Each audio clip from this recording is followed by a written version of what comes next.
ओडिशा रे जो माने आमर अछंती दलीय कर्मी हंतु शुभेच्छु हंतु बंधु हंतु बा परिवार वर्ग समस्त मर्माहत अनुभव करुछंती। गोटे उदाहरण देले बोधे आपण सब किछ जानी परिवे। गत सप्ताह रे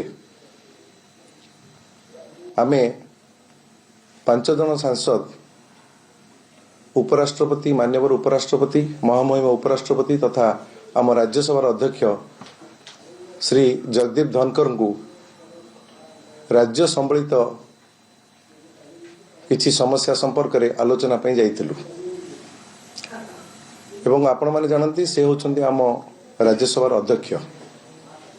जहाँ भी सुविधा असुविधा हुए खाली जे आमे तांको भेटू ता नुहे, समस्त राज्यसभा सांसद प्रतिदिन से तांको भेटंती एवं तांकर समस्या संपर्क रे आलोचना मध्य करंती।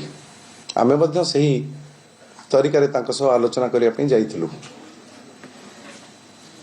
एवं आम सांसद मान मध्य सही फोटो को आमे ट्वीट करथिलु जे आमे आज भेटिथिलु मान्यवर अध्यक्ष को एवं आलोचना मध्य करथिलु।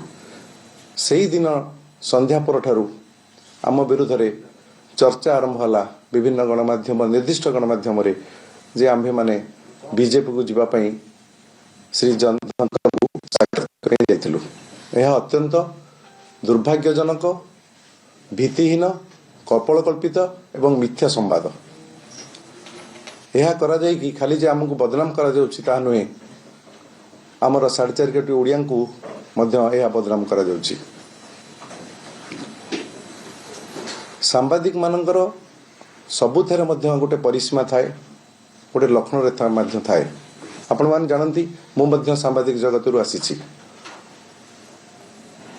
जे आमे माने जे जने सांबादिक हो जने सांसद हो जे भी हो जन को व्यक्तिगत स्तर रे बदनाम करिवा कहार अधिकार नाही। आमे माने सांसद अछु बोली कोन हमर निजर मान अधिकार मान सम्मान किछि नाही, समस्त मान सम्मान अछि। तेणु आमे एठारे आज समस्त गणमाध्यम को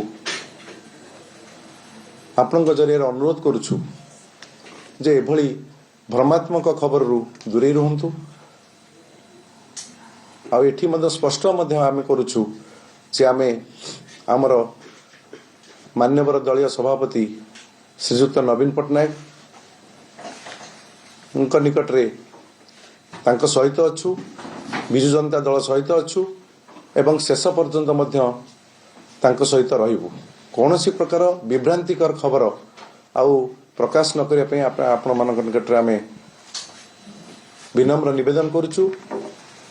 कारण यह द्वारा खाली जे मानसिक स्तर रे आमे आघात पाउछु ता नुहे, आमर परिवार वर्ग आमर शुभेच्छु आमर जेते जहाँ लोक अछंती ओडिया लोक समस्ते या द्वारा क्षतिग्रस्त होउछंती। किंतु सामान्य टीआरपी टीए पई आपण आम मानक फोटो को देखिकी जो बड़ी भाव में प्रतिदिन खबर पर खबर प्रसारण करुछंती, एथरे टीआरपी बढ़ुची ठीक अछि, किंतु टीआरपी पई जन को बदनाम करा जिबा उचित नुहे। जेतेबेले आमे माने सांबादिकता करूथलु एमती वन साइड सांबादिकता हो नथिला 25 वर्ष तले। एबे जदि किए कहा पाखरे बसिला किए कहा साई कथा हला ताकु नै कि मध्य संवाद परिवेशन करा जाउछि। महामहिम उपराष्ट्रपति कौन सी दलीय व्यक्ति नुहंती, तांको संगे सी आमर अध्यक्ष एवं तांको संगे आलोचना करिवार समस्त अधिकार मध्य आमर रहिछि। आ ताकु नै जो राजनीति आरंभ होईछि से राजनीति तुरंत बंद करा जाऊ एवं आम मानक चरित्र संहार जो करा अछि सेतरे मध्य चरित्र संहार को बंद करा जाऊ बोली मु आपनक निकट रे निवेदन करूछि।